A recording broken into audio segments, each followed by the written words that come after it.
My father raised his crystal glass, the expensive champagne catching the light, and looked right at me. "We only invited you out of pity," he said loudly. "Don't stay long." Beside him, my sister laughed, wiping a fake tear. "You really are a failure." They brought me to their New Year's dinner just to humiliate me in front of their wealthy friends. I didn't scream. I just smiled, took a slow sip of my drink, and quietly walked out the door. What they didn't know was that I had the deed, the recordings, and the power to freeze their entire fake empire. 1 week later, the family cabin was sold. Their joint accounts were locked, and the bank statements started arriving. Before I tell you how their whole world collapsed, let me know where you are watching from in the comments below. I was sitting on the floor of my cramped Boston apartment, surrounded by stacks of yellowed archival documents. The radiator in the corner was clanking rhythmically, fighting a completely losing battle against the bitter December wind that was rattling the single-pane windows of my living room. My hands were dry and cracked from handling centuries-old paper all day at the museum, where I worked as a provenance researcher. It was a job I deeply loved, a job dedicated to protecting history and ensuring stolen artifacts were returned to their rightful owners. But my family never missed an opportunity to remind me that my salary barely covered the rent in a decent zip code, let alone afforded the luxury lifestyle they believed was our birthright. I reached for my mug of black coffee, my eyes burning from staring at the fine print of an 18th century shipping manifest, when I heard the sharp, metallic snap of the mail slot on my front door. A small pile of letters hit the entryway floor with a soft thud. I pushed myself up, my knees popping slightly in the cold apartment, and walked over. Amidst the brightly colored junk mail flyers and a past-due electric bill was a thick, cream-colored envelope. I recognized the heavy, expensive cardstock immediately. It was the exact kind of textured paper that people with old money use when they want their cruelty to look perfectly elegant. There was no handwritten address, no personal touch at all. Just my name, Claire Holloway, printed in crisp, black, machine-generated calligraphy. My stomach tightened into a hard knot. I didn't even need to open it to know what was inside, but I slid my thumb under the thick wax seal anyway. It was an invitation to the Holloway family's annual New Year's Eve dinner at the Connecticut estate. There was no personal note attached. "No, hope you are doing well, Claire. No, we miss you." Just the location, the time, and a strict formal dress code printed at the bottom. I stared at the heavy cardstock, feeling a familiar, heavy ache settled deep in my chest. My body remembered the anxiety of that massive house long before my mind caught up. That house, with its towering glass conservatory, imported marble floors, and perfectly manicured hedges, had a way of smiling at you while quietly sharpening a hunting knife behind its back. I walked over to the small kitchen counter, tossing the invitation next to the sink. I told myself I wasn't going. I was 29 years old. I was too old, too tired, and too bruised to keep walking into rooms where love was treated like a corporate performance review. Leaning against the cold laminate counter, I closed my eyes, and the memories I usually kept locked tightly away in the back of my mind started bleeding through. 3 years ago, my life had completely unraveled. I went through a brutal, emotionally devastating divorce. My ex-husband, a rising investment banker whom my father absolutely adored and treated more like a son than he ever treated me like a daughter, had decided he wanted a new life. He wanted a life with his much younger, much less opinionated executive assistant. The separation was entirely one-sided, a sudden, violent eviction from my own life and the home we had built together. But the hardest part of that entire nightmare wasn't losing him. The hardest part was the vicious custody battle over our golden retriever, Buster. Buster was the only pure, genuinely good thing in that house, my constant shadow and my only source of comfort during the darkest, loneliest months of my failing marriage. During the legal proceedings, I was an absolute wreck, emotionally drained and financially stretched incredibly thin by lawyer fees. I turned to my family for support. I needed my father to help me secure a decent attorney who wouldn't be bullied by my ex-husband's high-priced legal team. I needed my sister to stand by me in the courtroom. Instead, My father invited my ex-husband to play a round of golf at his exclusive country club the very week the divorce papers were filed. I remember standing in my father's pristine, mahogany-paneled study, tears streaming down my face, begging him to help me keep Buster.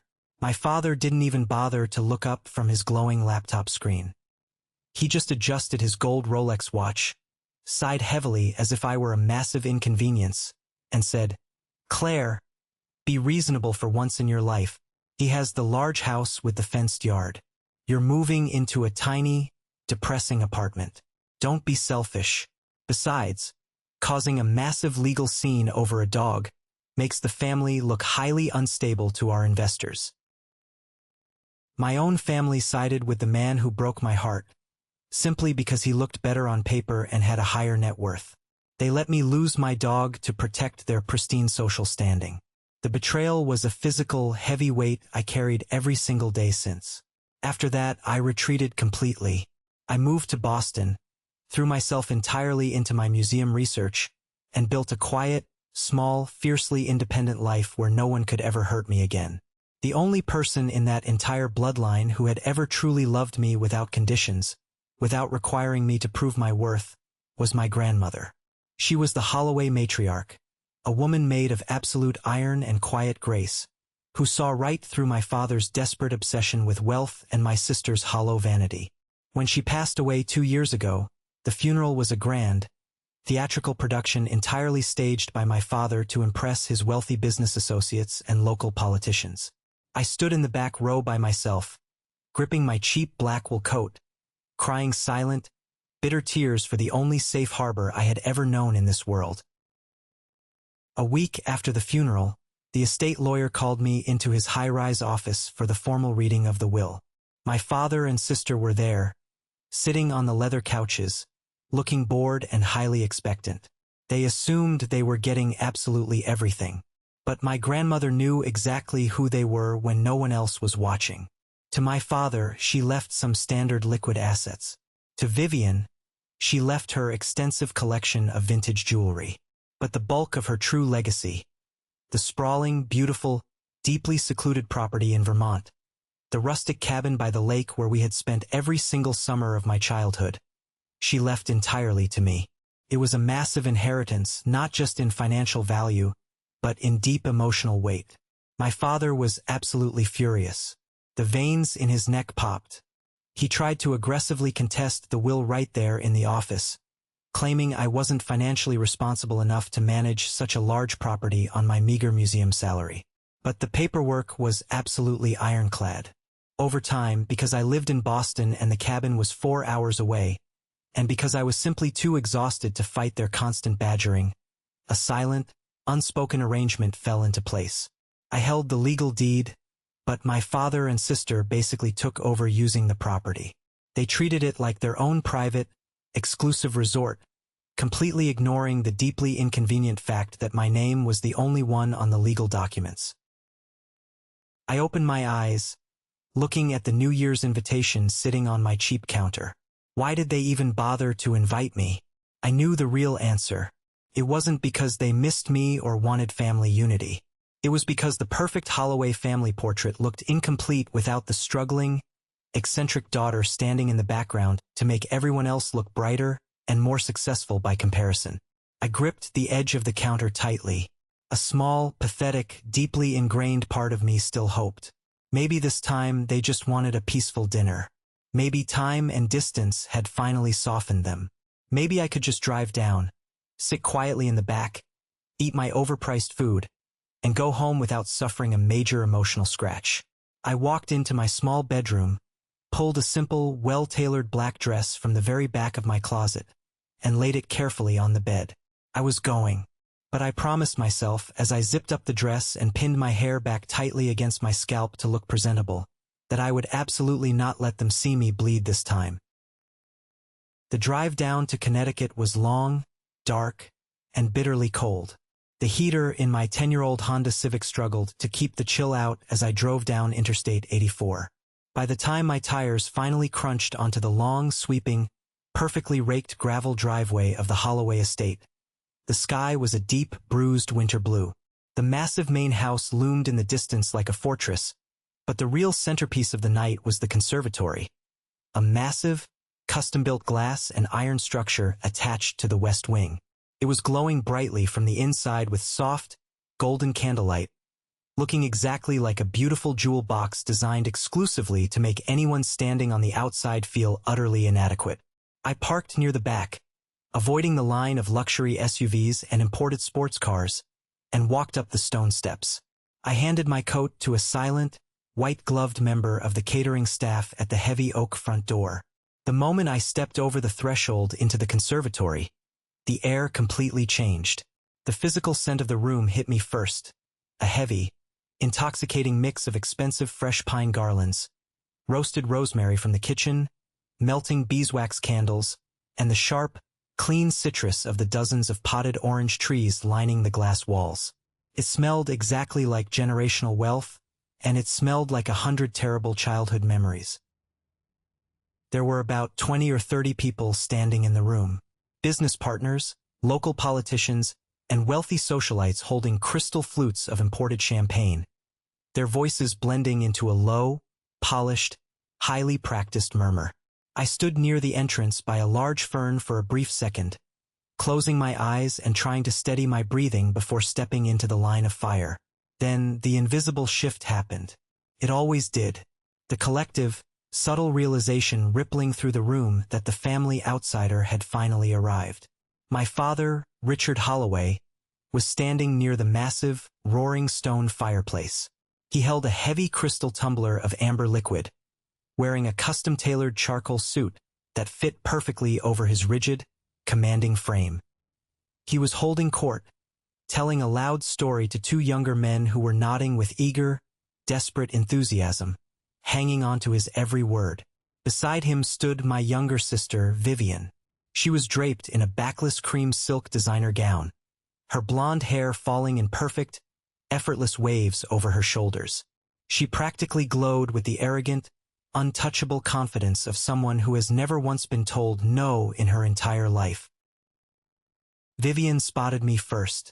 Her eyes immediately dragged over my plain, sensible black dress, calculating its exact retail cost and finding it severely lacking in a fraction of a second. A brilliant, highly poisonous smile stretched across her perfectly painted face. "Ciele?" she called out, intentionally stretching my name out just enough to make it sound like a tedious inconvenience. "You actually came. We were taking bets." I forced a tight, polite smile, keeping my shoulders back, and walked toward them. "Invitations usually imply that you should show up, Vivian." "Good," my father said, cutting in smoothly before Vivian could respond. He gave me a slow, highly assessing look, starting from my practical, low-heeled shoes and ending at my unadorned neck. For a moment, I thought living in Boston had finally taught you how to avoid unwinnable situations. You look very comfortable, Claire." He didn't yell. My father never yelled in public. His absolute specialty was the quiet, surgical, smiling strike. It was textbook gaslighting wrapped perfectly in a compliment. Vivian laughed softly, a high, tinkling, musical sound that explicitly signaled to the wealthy guests around them that I was the punchline of an inside joke. "I'm perfectly fine, Dad," I said, keeping my voice incredibly level despite the heat rising in my cheeks. "We were just talking about Vivian's massive new promotion," my father said, turning his back slightly to me, redirecting his attention to his captivated audience, dismissing my presence entirely. "Director of Strategy for a global wellness brand. She truly understands value. She understands exactly how to project success to high-net-worth clients." He looked over his shoulder at me, his eyes cold. "How are things down in the dusty basement of the museum, Claire? Still digging through dead people's moldy paperwork? I certainly hope that government salary is finally enough to fix the broken heating in your apartment." A few of the guests chuckled nervously into their champagne glasses, their eyes immediately darting away to the floor to avoid direct eye contact with my public humiliation. My jaw locked tight. I dug my fingernails deep into the soft palm of my hand to stop them from shaking. "Provenance research is incredibly important," I said, my voice steady despite the massive hammer beating wildly in my chest. It stops stolen art and forged history from being sold to museums. Vivian sighed loudly, taking a very delicate sip of her champagne. That always sounds so incredibly noble when you say it fast, Claire. But let's be entirely honest with ourselves. It's a cute hobby, not a real career. Dinner was formally announced shortly after by the head butler. The long dining table was an absolute masterpiece of intimidation. Heavy white linen, heavy antique silver cutlery, and low, flickering candles that forced everyone to look directly toward the center, where my father sat at the head like a medieval king surveying his lesser subjects. I was intentionally seated near the very far end, sandwiched between an elderly, half-deaf board member and a silent, terrified junior executive who looked like he wanted to disappear. The first hour and a half was a grueling masterclass in performative affection. Course after course was silently served by the staff: seared scallops, roasted duck, winter root vegetables, while the entire table was forced to listen to my father and Vivian endlessly stroke each other's massive egos. Then came the dessert service. A rich, dark chocolate tart was placed in front of each of us. The wine had been flowing very heavily all night, and my father's face was slightly flushed. He leaned back in his heavy, carved oak chair, tapping his silver spoon against his china coffee cup to instantly command the table's attention. Absolute silence fell over the room immediately. He looked down the long, intimidating expanse of white linen, his cold eyes locking directly onto mine. You know, he started, his voice carrying easily and clearly over the soft jazz playing quietly in the background. I have to make a bit of a confession to all of you tonight. He gestured toward me with his half-empty wine glass. We only invited Claire out of pity. The room went completely, terrifyingly dead silent. The clinking of silver forks stopped mid-air. The junior executive sitting next to me literally froze, his breath hitching. My father smiled, a completely cold, empty, terrifying expression. I told Vivian earlier today, it would look absolutely terrible if we started the new year without including her at least once. After all, every family has one child who severely struggles to find their footing in the real world. One child who mistakes aimless drifting for independence. The silence stretched out, sharp, heavy, and suffocating. Then, a few guests, completely unsure if they were allowed to be horrified by a billionaire's cruelty, offered nervous, scattered, compliant laughter. It was the sickening sound of social survival. Vivian leaned forward aggressively, resting her bare elbows on the expensive table, her eyes shining with pure malice. "Don't stay long, Claire," she said smoothly, her voice sugary sweet but heavily laced with pure venom. "I know this high level of success must be absolutely exhausting for you to witness up close. Doesn't it ever embarrass you? Walking into rooms like this and knowing deeply that you'll never be the person anyone is actually waiting for." I sat perfectly still. The blood roared violently in my ears. I looked slowly at the wealthy faces around the table. No one was intervening. No one was defending me. They were all willingly watching a blood sport, and I was the designated prey. In fact, Vivian continued loudly, turning her complete attention to a wealthy, older client sitting to her right, completely dismissing me again. "I'm hosting a massive, highly private retreat for our top influencers next month at the family cabin in Vermont. It's the perfect backdrop for our new wellness campaign. The rustic, authentic aesthetic is incredibly on trend right now for our demographic." My father nodded vigorously in agreement. "Yes, the Vermont property is an absolutely excellent asset. I've actually been showing it to the Sullivan Investment Group this week as a prime example of our family's long-term stability and generational wealth. They were openly talking about my cabin, my grandmother's inheritance. They were parading it around in public, selling access to it, building their entire fake corporate empires on the absolute foundation of my property, all while looking me dead in the eye and calling me a pathetic failure. I didn't flush. I didn't cry. I didn't scream. Instead, a strange, absolute, terrifying clarity washed over my entire body. the very last remaining string of hope I had for this family. The tiny thread I had held onto for years snapped completely and permanently. I slowly, deliberately set my heavy linen napkin on the table beside my untouched plate. I picked up my crystal water glass, took a slow, incredibly deliberate sip, and set it down on the table without making a single sound. "Excuse me," I said quietly, my voice slicing effortlessly through the heavy tension in the room. I pushed my heavy chair back and stood up. I didn't wait for a response. I turned my back on all of them and walked out of the dining room with my spine completely straight. I didn't immediately go to the front door to retrieve my coat. Instead, I walked down the long, heavily carpeted hallway and slipped silently into the estate's massive library. It was the only room in this entire terrifying house I had ever genuinely liked. The walls were lined with floor-to-ceiling mahogany bookshelves, and the air smelled deeply of old paper, lemon polish, and aged leather. It was completely, beautifully silent in here, a stark, necessary contrast to the echoing cruelty of the dining room I had just escaped. I walked over to the large, leather-topped executive desk sitting near the massive bay window. I needed a moment to breathe, to stop my hands from shaking violently, to collect myself before I drove 4 hours back to Boston. I looked out the dark window into the pitch-black night, watching the bare, skeletal branches of the ancient oak trees scratching wildly against the glass in the winter wind. They hated me.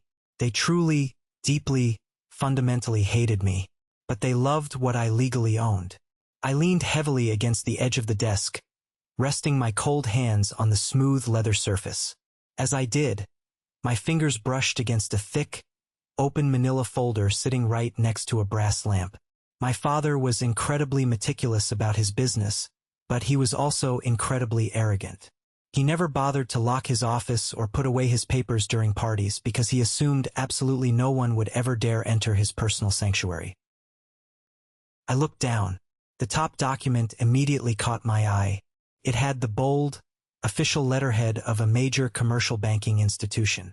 I knew I shouldn't have looked, but the name printed clearly at the very top of the account summary made my breath catch in my throat. Claire Holloway. I reached out and turned on the small brass desk lamp, pulling the heavy folder closer to the light. My heart began to pound against my ribs like a trapped bird trying to escape. Underneath the primary bank summary was a thick, stapled stack of highly detailed financial printouts.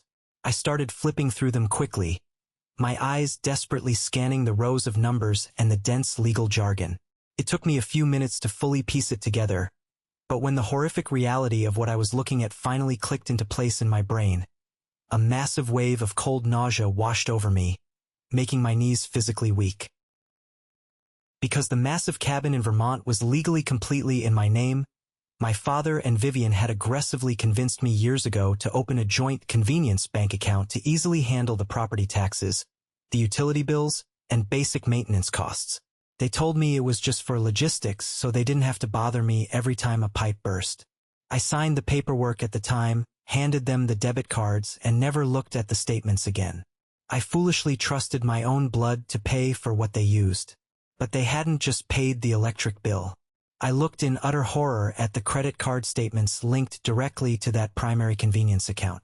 There were hundreds of thousands of dollars in revolving charges. High-end catering services in New York, private black car services, luxury hotel stays in Europe, expensive spa treatments. Vivian was literally running her entire corporate influencer hospitality budget directly through my personal account to completely hide the massive expenses from her company's strict oversight board. She was committing corporate fraud using my name as a shield. Worse, much worse, I found a secondary, highly confidential file tucked underneath. It was a drafted, near-final proposal for a massive, multi-million-dollar commercial loan my father was desperately trying to secure for his failing global logistics company. He was secretly bleeding cash. And right there, listed explicitly under the informal collateral and asset stability section of his investor pitch deck, was the Vermont cabin.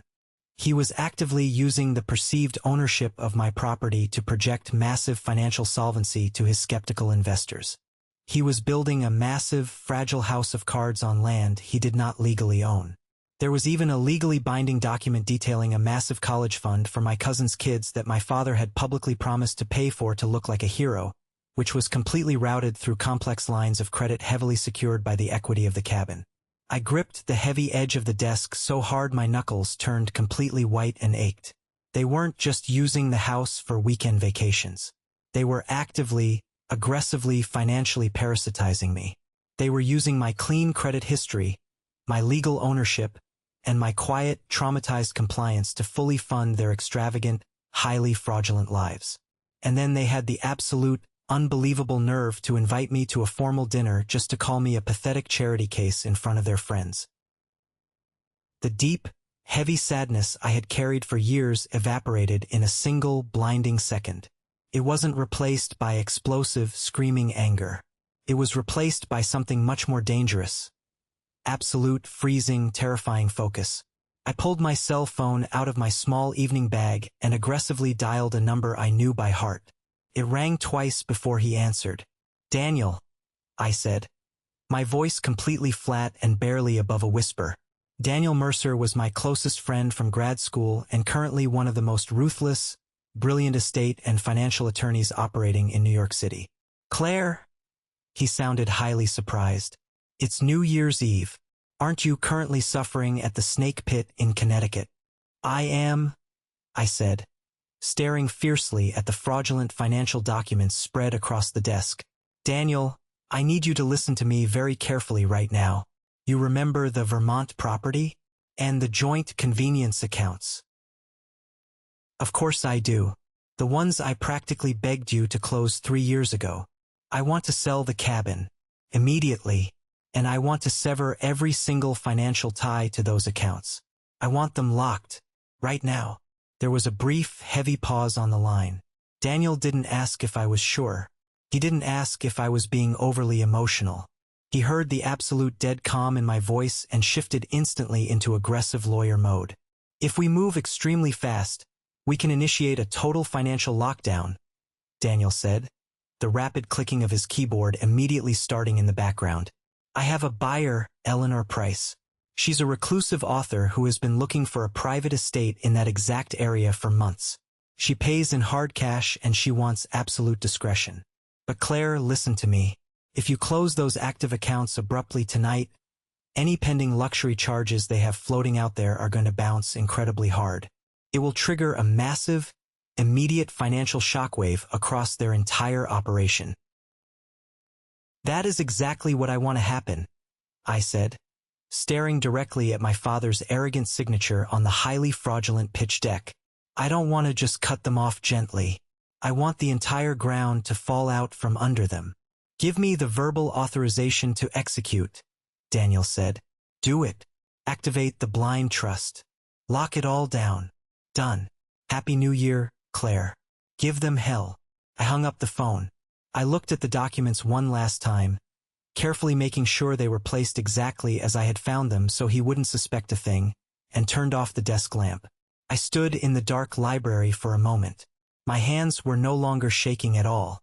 I opened the settings on my phone, tapped the voice memo app, and hit the bright red record button. I slipped the phone screen down into the side pocket of my black dress. It was time to go back to the party. I walked slowly back down the long, shadowed hallway, my heels clicking softly and rhythmically against the expensive hardwood floor. I didn't feel like the same weak, frightened woman who had arrived an hour ago. The heavy, suffocating coat of guilt and the desperate, pathetic need for their familial approval had been permanently left in the dark library. I felt incredibly light. I felt incredibly dangerous. I stepped back into the bright dining room. The formal dinner was finally winding down. The wealthy guests were leaning back in their comfortable chairs, sipping strong espresso and laughing loudly at another one of my father's boastful stories. Vivian was carefully touching up her bright red lipstick, looking entirely bored with the people around her. They hadn't even noticed I was gone. They truly, arrogantly believed I had just retreated to a bathroom to cry quietly in a stall, exactly as I was supposed to do. I walked straight over to my empty chair, but I didn't sit down. I reached out, picked up my small evening bag, and slung the delicate gold chain over my shoulder. My father stopped his story mid-sentence and looked up at me, an incredibly annoyed frown creasing his forehead. There you are. We honestly thought you had fled back to your little apartment in Boston. Are you leaving before the midnight toast? I am, I said, my voice incredibly clear and carrying easily across the sudden, heavy silence of the room. But before I go, I wanted to quickly let you know about a major decision I've made regarding my personal assets. Vivian paused, her expensive lipstick tube hovering right near her mouth. She let out a short, highly condescending laugh that echoed in the room. Your assets? What are you talking about, Claire? Are you donating your heavily used car to charity? I looked directly at her, holding her gaze with absolute, unblinking intensity until her arrogant smile slowly started to falter. I'm selling the Vermont cabin, I said completely flatly. If I had pulled a weapon and fired it directly into the expensive crystal chandelier, the physical reaction in the room couldn't have been more violent. Vivian dropped her lipstick in shock. It rolled across the pristine white linen tablecloth, leaving a bright, ugly red smear. My father physically recoiled in his heavy chair, his face instantly draining of all color before flushing a dark, terrifying, furious purple. The wealthy guests around them completely froze, suddenly acutely aware that they were permanently trapped in a vicious family war zone. That's not funny, Claire, Vivian snapped, her voice suddenly shrill and panicked. The polished, elegant persona completely vanished in a second. People are heavily booked there. My company has a massive executive retreat scheduled next month. You can't just joke about selling it. I'm not joking at all, I said, entirely unbothered by her panic. The buyer has already been secured. The legal paperwork is being drafted by my lawyer as we speak. My father stood up violently. The heavy oak chair scraped aggressively against the hardwood floor. He leaned far over the table, his eyes wide and wild, looking exactly like a desperate man who had just realized he stepped on a live landmine. You will do no such thing, he hissed, his voice dropping to a terrifying, guttural whisper meant to intimidate me. That cabin is family property. It is part of the Holloway legacy. You absolutely do not have the authority to disrupt my sensitive business arrangements. No, Dad, I replied, my voice perfectly steady and ice-cold. It's family mythology. Legally, the deed is solely in my name. You know that. You signed the probate papers at the lawyer's office after the funeral. You know exactly who owns it. You vindictive little bitch. My father spat venomously, losing every single ounce of his refined, aristocratic charm. The wealthy guests looked away, utterly horrified, staring blankly at their dessert plates. Do you have any idea what you're interfering with right now? I am finalizing a major corporate partnership. They are fully expecting access to that property as collateral. Then you shouldn't have built your entire financial stability on collateral you do not legally own, I said, watching the thick vein pulse violently in his neck. Vivian was entirely out of her chair now, rounding the table aggressively toward me. Her eyes were wide with pure terror. Claire, stop this right now. You are insane. You're doing this because you're incredibly jealous of me, because your husband left you and you have absolutely nothing. If you sell that cabin and lock those accounts, my firm will heavily audit my hospitality expenses. I will lose my promotion. I could lose my job. Maybe, I said, looking her up and down with absolute disgust. You should have strongly considered that before you spent tens of thousands of dollars on my credit line to fund your lifestyle, and then told a room full of people that I was a pathetic failure. My father stepped quickly around the table, standing only inches from my face. He tried to use his massive physical size to severely intimidate me, looming over me with a look of pure, unadulterated hatred. Listen to me very carefully, he said, his voice shaking with uncontrollable rage. You are going to walk out into the hallway right now, call whoever you just called, and completely reverse this. Right now. Because if you walk out that front door tonight with this ridiculous plan intact, I swear to God, Claire, I will cut you off completely. You will never use the Holloway name. You will never see a single dime of my money. You will die completely alone. It was the ultimate terrifying threat. The exact threat that kept me quietly obedient for 29 years.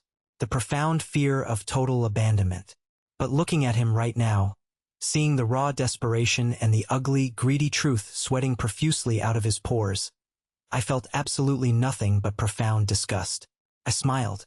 A real, genuine, deeply satisfied smile. You can keep the name, Dad, I said quietly, looking him dead in the eye. I'll keep the deed. And I'll keep the money. I turned firmly on my heel and walked out of the dining room. I didn't run. I took my absolute time. I walked out the heavy front doors of the conservatory and into the freezing, beautiful winter night. The cold air hit my face, clean and incredibly sharp. I reached deep into my pocket, pulled out my phone, and stopped the recording. 8 minutes and 42 seconds of my father and sister explicitly threatening me, openly admitting to using my property for unapproved business leverage, and confirming their full knowledge of the joint accounts. I got into my cheap car, started the engine, and drove slowly down the long gravel driveway. I didn't look back in the rearview mirror a single time. The war was officially declared, but they didn't even realize they had already catastrophically lost. The first morning of the new year arrived in Boston with a bitter, freezing wind that rattled the single-pane windows of my small apartment. Normally, a gray winter morning like this would make me want to pull the heavy covers over my head and hide from the world. But today was entirely different.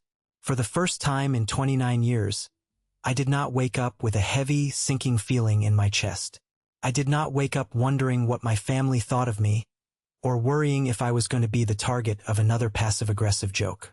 I woke up feeling completely, undeniably awake. The morning after the disastrous New Year's Eve dinner, I did not shed a single tear. I did not pace the floor. I did not pick up my phone to apologize for causing a scene. Instead, I walked into my tiny kitchen, made a strong pot of black coffee, and sat down at my scratched wooden dining table. I opened my laptop and prepared to finalize the complete, systematic dismantling of their financial safety net. True revenge is rarely loud. It isn't found in screaming matches, dramatic television confrontations, or throwing drinks in people's faces. True, lasting power is purely administrative. It lives in spreadsheets, signature lines, and banking portals. It is entirely invisible until it is far too late to stop the momentum. At exactly 9 in the morning, my phone buzzed on the table, vibrating against the wood. It was Daniel, my lawyer. He had spent his entire holiday morning working through the complex legal structures we needed to establish to make this execution flawless. "Good morning, Claire," Daniel said, his voice crisp, alert, and entirely professional. "Are you sitting at your computer? We have a very tight, highly sensitive window to lock this down before the commercial banks open for standard business tomorrow morning. The second your father realizes what you've done, he is going to try and fight dirty." "I have my coffee, and my laptop is open," I replied, clicking the secure email portal link he had just sent over. "Walk me through the exact process." "First, we deal with the Vermont property," Daniel explained, the sound of heavy legal papers shuffling in the background. "Instead of a direct, immediate market sale, which could get incredibly messy if your father tries to aggressively file a frivolous injunction to stall us in court, we are transferring the deed completely out of your personal name. We are moving it directly into an irrevocable blind trust. Eleanor Price, our cash buyer, will lease the property exclusively from the trust for the next 6 months, while the final sale quietly processes in the background." I listened carefully, taking a slow sip of my hot coffee. "What exactly does that mean for them today?" "It means," Daniel said, a hint of deep satisfaction in his tone, "the moment you electronically sign this digital document, you are legally transferring total control to the trust. That means absolutely no one, not even you, can casually grant access to that property. The heavy gate locks are being changed today. A private security firm is already en route to physically secure the perimeter. Your father and Vivian are officially, permanently locked out of their absolute favorite toy." I scrolled down through the dense legal text on my screen. My eyes scanned the complex clauses that officially severed my family's unauthorized access to the only real inheritance I had ever received from my grandmother. I found the highlighted yellow signature line at the very bottom. I didn't hesitate for a single second. I typed my legal name, clicked the accept button, and instantly felt a massive, physical weight lift entirely off my shoulders. Done, I said, my voice steady. The cabin is officially gone. What is our next move? Now comes the part that is going to physically hurt them the most, Daniel said. The joint convenience accounts. I have the direct authorization forms ready to submit to the primary commercial bank. We are instantly freezing and permanently closing all 4 high-limit credit lines currently attached to your name. We are also officially revoking all authorized user privileges for Richard Holloway and Vivian Holloway. I opened the next attached document. This was the exact master account Vivian used to secretly fund her lavish, fake corporate lifestyle. This was also the exact reserve fund my father quietly dipped into whenever his massive logistics company couldn't cover basic vendor invoices. Are you absolutely 100% certain you want to do a hard close today? Daniel asked, pausing for a serious moment to ensure I completely understood the gravity of the action I was about to take. If we do a hard close right now, any pending luxury charges, any scheduled autopays, and any massive deposits they wrote corporate checks against are going to bounce instantly. It will trigger immediate fraud alerts and insufficient funds notices across their entire financial network. It will be an absolute, undeniable financial bloodbath on their end. I sat in silence for a moment, looking out my window at the falling snow. I thought about my father casually telling a room full of wealthy strangers that I was only invited to dinner out of pity. I thought about Vivian looking me dead in the eye and calling me a total failure while she was actively spending my credit limit to buy expensive designer shoes and impress her bosses.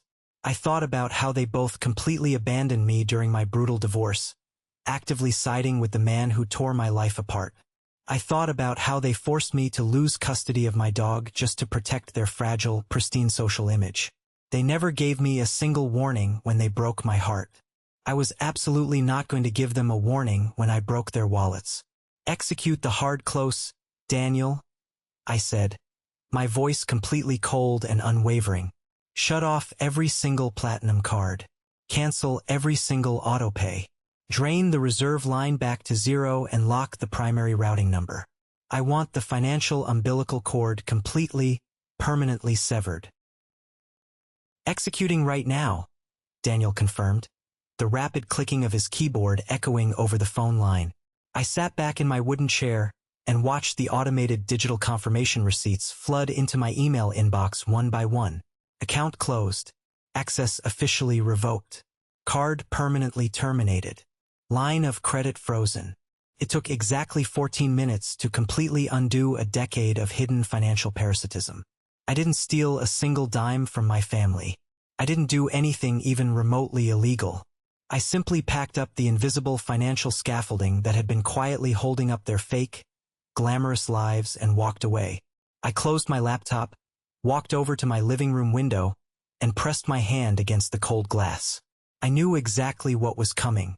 I knew the massive storm that was quickly gathering over the Connecticut estate, but for the very first time in my life, I wasn't afraid of the thunder. I had finally built my own shelter, and they were officially locked outside in the freezing cold. The fallout didn't happen immediately. The real world doesn't move as fast as a movie. It took exactly 7 days for the administrative poison to work its way completely through their fragile, interconnected financial system. But when the dominoes finally started to fall, they crashed with a spectacular, deeply satisfying violence. I didn't have to be physically present in the room to know exactly how it all went down. Between the frantic, screaming voicemails they left on my phone, the aggressive emails from my father's panicked corporate accountants, and the fast-moving, vicious gossip of the wealthy New England social circle, the picture of their destruction was incredibly clear. The first major, catastrophic blow landed squarely on Vivian. It was the first weekend of January. Vivian had proudly driven up to the Vermont mountains with 3 incredibly high-profile wellness influencers and a highly critical senior vice president from her firm. This was supposed to be the massive, exclusive winter retreat she had explicitly bragged about at the New Year's dinner. She had confidently promised them a rustic, highly luxurious weekend at her private family estate to secure a massive brand partnership that would absolutely guarantee her next major corporate promotion. They arrived at the long, winding dirt road leading to the cabin in a sleek fleet of black luxury SUVs. The influencers already had their phones out, ready to film the grand entrance. But when Vivian's private driver pulled up to the main driveway, they didn't find the welcoming, open wrought iron gates they expected. Instead, they found a heavy, industrial-grade steel chain wrapped tightly multiple times around the iron bars, secured by a massive, unbreakable padlock.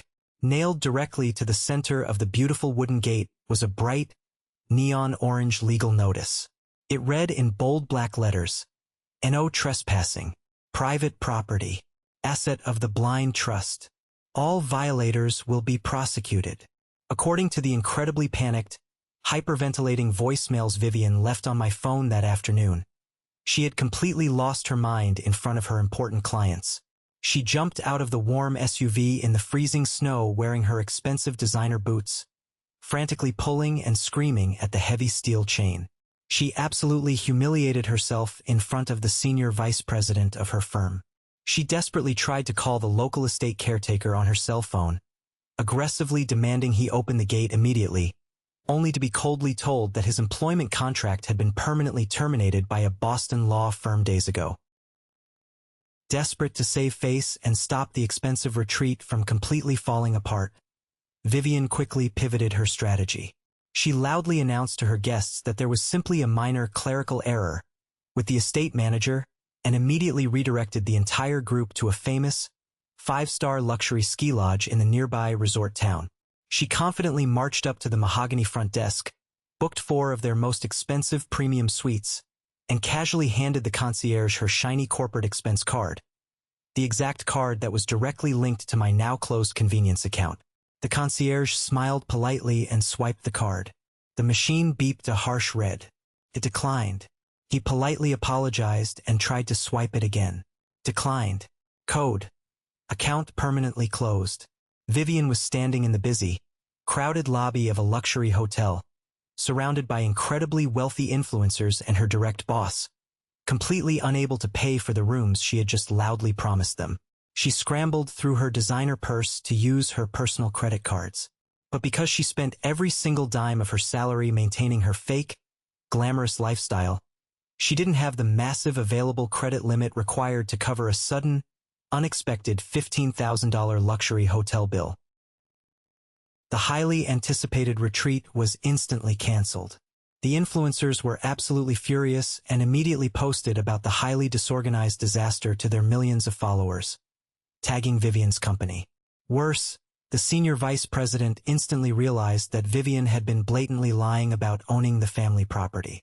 He also realized she had been actively committing severe expense fraud by running unapproved corporate hospitality charges through an unauthorized, hidden bank account. By Monday morning, Vivian was forcefully suspended without pay. The massive promotion she had desperately bragged about completely vanished into thin air. Her entire professional career was suddenly hanging by an incredibly tiny, frayed thread. But Vivian's humiliating disaster was small compared to the massive financial earthquake currently hitting my father. Richard Holloway always deeply believed he was the smartest, most untouchable man in any room. He had spent the last 3 years quietly bleeding cash from his global logistics company, desperate to secure a massive new round of funding from the Sullivan Investment Group to keep his entire operation afloat. He had built his entire investor pitch on the absolute illusion of massive, untouchable personal wealth. On Wednesday morning, the Sullivan Group's aggressive legal team requested the final, certified proof of personal assets before signing the multimillion-dollar loan agreement. They specifically requested the updated deed and the current market appraisal for the Vermont property that my father had explicitly listed as informal collateral in his pitch deck. My father confidently called his corporate lawyer to pull the public county records, fully expecting to see my name, assuming he could easily bully me into signing over a property lien later that week. Instead, His lawyer discovered that the property had been entirely transferred into an untouchable blind trust. My father had absolutely zero legal connection to the massive asset he had heavily bragged about to a room full of billionaires. He had explicitly lied on a major, legally binding financial document. The Sullivan Group instantly pulled their massive investment offer off the table, citing a complete, fundamental lack of trust and severe misrepresentation of corporate assets. The panic inside my father's corporate office must have been absolute, unadulterated chaos. Without that massive influx of loan cash, he couldn't cover his aggressive expansion debts. He desperately tried to access the secret reserve fund, the convenience account he had forced me to open years ago, to temporarily cover the bouncing vendor checks. But the reserve fund was completely gone. I had drained the remaining balance to zero and permanently locked the routing number. The large checks he had confidently written to his major international suppliers started bouncing hard across the city. Late payment flags triggered massive, crippling interest rate hikes on his remaining corporate lines of credit. The invisible, highly illegal cushion that had always protected his lavish lifestyle was completely vaporized in a matter of days. The official bank statements started arriving at his massive Connecticut estate. They didn't show the massive wealth he constantly projected. Instead, they showed a terrifying, undeniable string of zero balances, reversed payments, and aggressive account closure notices. The fake, arrogant empire he had spent his entire life building on the backs of other people was finally collapsing, and he was the only one trapped inside the burning building. It happened on a cold, heavily rainy Thursday evening, exactly 9 days after the New Year's dinner. I was sitting comfortably on my couch in Boston, reading a hardcover book and listening to the rain hit the glass, when a heavy, aggressive pounding suddenly started at my front door. It wasn't a polite, normal knock. It was the frantic, violent hammering of someone who was completely losing control of their life. I carefully set my book down, walked slowly over to the door, and looked through the small brass peephole. It was my father and Vivian. They looked absolutely unrecognizable. The polished, aristocratic arrogance they had worn like heavy armor at the dinner party was completely gone. My father's expensive, custom-tailored suit was heavily wrinkled. His silk tie was pulled loose, and his face was flushed a dangerous, mottled red. Vivian looked absolutely wrecked. Her usually perfect hair was wet and heavily tangled from the rain. Her expensive makeup was visibly smudged down her cheeks, and she was shaking with a wild mixture of cold and pure, unadulterated fury. I calmly unlocked the deadbolt and slowly opened the door, deliberately leaving the heavy security chain firmly attached. I looked out at them through the narrow 3-inch gap. "What do you want?" I asked, my voice completely flat, showing absolutely no emotion. "Open this damn door right now, Claire!" my father roared, aggressively grabbing the edge of the wooden door and trying to violently yank it open, only to be stopped hard by the heavy steel chain. "Open this door before I call the police and have them break it down. You're currently trespassing in my building," I said calmly, leaning slightly against the doorframe, totally unbothered by his rage. "Lower your voice immediately, or I will gladly call building security and have you both escorted out to the street in handcuffs. You ruined absolutely everything," Vivian screamed, pushing her way in front of my father, heavy tears of pure rage streaming down her face. "Do you have any idea what you've done to me? My firm officially suspended me. The board of directors is conducting a massive investigation into my expense reports. They are aggressively questioning every single client retreat I ever hosted. You completely destroyed my promotion. You destroyed my entire life." "I didn't destroy anything, Vivian," I replied casually, looking directly into her wide, panicked eyes. "You destroyed your own career the exact moment you decided to commit severe corporate expense fraud using a credit card that didn't belong to you. I simply closed an account that was legally mine. What you chose to illegally charge to it is entirely your problem, not mine. You stupid, vindictive little girl." My father spat, his voice shaking with absolute rage. He leaned incredibly close to the gap in the door, his heavy breath smelling strongly of expensive scotch and raw desperation. The Sullivan Group completely pulled out. My entire logistics company is facing a severe liquidity crisis because of your ridiculous, emotional stunt. You are going to call your lawyer right now. You are going to aggressively reverse that trust transfer, and you are going to reopen those credit lines, or I swear to God, I will completely destroy your reputation. I will hire a massive team of ruthless lawyers to drag you through the mud until you lose that pathetic museum job. I looked at him, studying the desperate, sweating face of the man who was supposed to love and protect me. I didn't feel intimidated. I didn't feel small. I felt incredibly, undeniably powerful. Drag me through the mud? I asked, letting out a short, completely cold laugh. You want to talk about aggressively destroying lives? Let's talk about my divorce, Dad. Let's talk about how you aggressively protected a cheating investment banker because he was good for your precious golf club connections. Let's talk about how you actively helped him secure full custody of Buster, breaking my heart into a million pieces, just because you thought a messy legal fight would temporarily embarrass you at the country club. You have been financially and emotionally bleeding me dry for years. And the absolute second I stop quietly subsidizing your fraudulent life, you call me vindictive. You owe this family, my father yelled, slamming his heavy fist violently against the doorframe. You owe us your loyalty. I owe you absolutely nothing, I said, my voice dropping to a terrifyingly quiet, sharp whisper. Vivian lunged forward, trying to aggressively reach her hand through the narrow gap in the door to grab the collar of my shirt. I will literally kill you, Claire. I swear I will. Stop, I commanded, my voice sharp and loud enough to make her instantly freeze in her tracks. I calmly reached into the pocket of my sweater and pulled out my cell phone. I unlocked the screen, opened the voice memo app, and turned the volume all the way up to maximum. I pressed play. The crystal-clear audio from the New Year's Eve dinner filled the quiet, echoing hallway. We only invited you out of pity. Don't stay long, Claire. I know this level of success must be exhausting for you to witness. That cabin is family property. I am finalizing a major corporate partnership. They are fully expecting access to that property as collateral. If you sell that cabin and lock those accounts, my firm will heavily audit my hospitality expenses. I will lose my promotion. I let the recording play just long enough for them to hear their own arrogant, highly incriminating words echoing loudly in the hallway. Then I pressed pause. The silence that followed was absolute and deafening.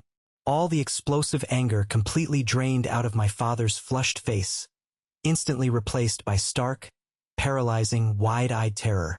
Vivian stumbled backward away from the door, covering her mouth with her trembling hand, realizing exactly what she had confessed to on tape. That is an 8-minute recording of you both explicitly admitting to severe financial fraud, misrepresentation of corporate assets, and aggressive extortion, I said, looking at them with absolutely zero pity.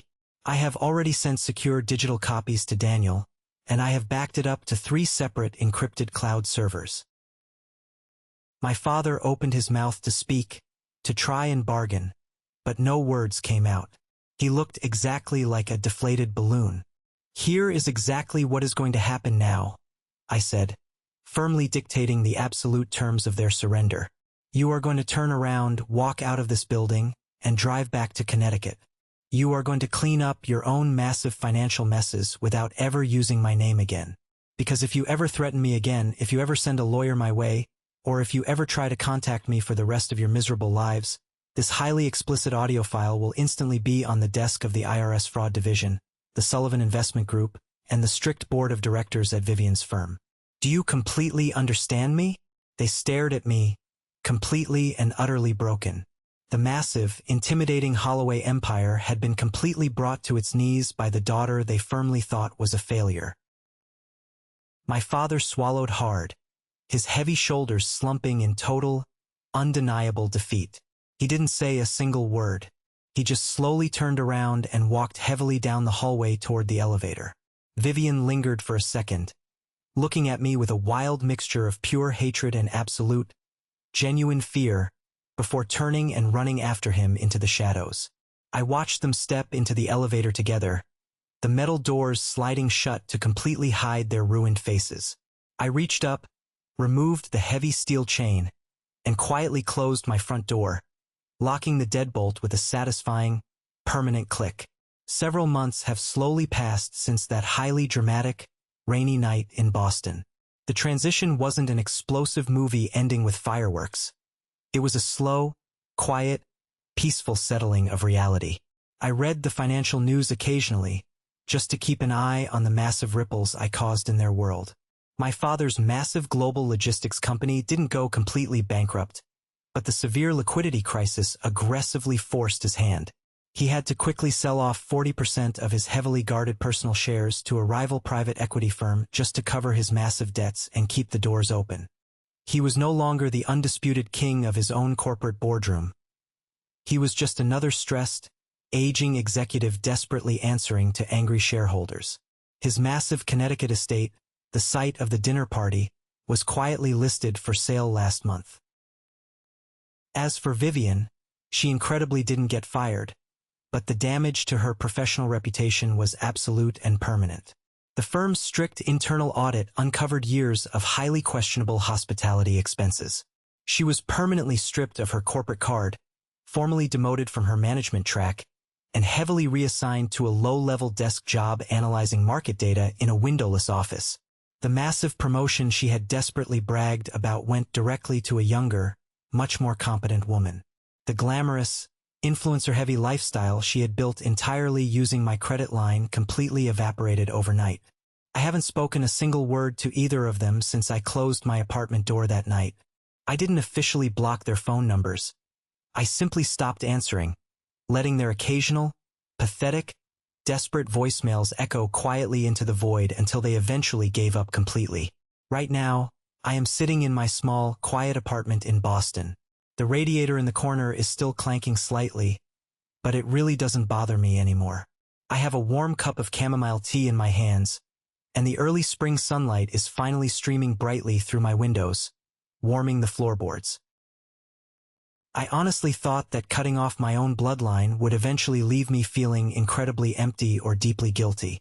Society constantly drills it into our heads that family is absolutely everything, that you must forgive highly toxic behavior simply because you happen to share the same DNA. But sitting here today, watching the dust motes dance in the sunlight, I don't feel empty at all. I feel incredibly light. I finally realized that true family isn't determined by blood. It is strictly determined by mutual respect, by unwavering support, and by the people who recognize your true value without needing you to constantly prove it to them. When the people who are supposed to love you only keep you around to use you as a financial buffer and an emotional punching bag, walking away isn't an act of betrayal. It is a necessary act of profound self-preservation. When the people using you can no longer extract value from your pain, they will aggressively call you a traitor. But in reality, that is the exact moment you finally find your true freedom. Thank you for sticking around and listening to my story. I hope this resonated with you in some way, especially if you've ever felt like the designated scapegoat in your own family dynamic. Have you ever found yourself in a similar situation where you finally had to cut the cord on toxic relatives who were using you? Let me know your experiences down in the comments. I read every single one of them. Now, if you made it all the way to the very end of this video, you are officially part of what I like to call the 1% Club. I have a special request just for you. Drop the letter W in the comments below. It stands for winner. It's our secret sign to recognize the incredible, resilient people who watched this entire journey and understand the true value of walking away from toxicity. If my story helped you, or if you just love a good comeback, please hit that like button and follow the channel. We have a lot more stories to share, and I'd love to have you along for the ride. Stay strong, protect your peace, and I will see you in the next one.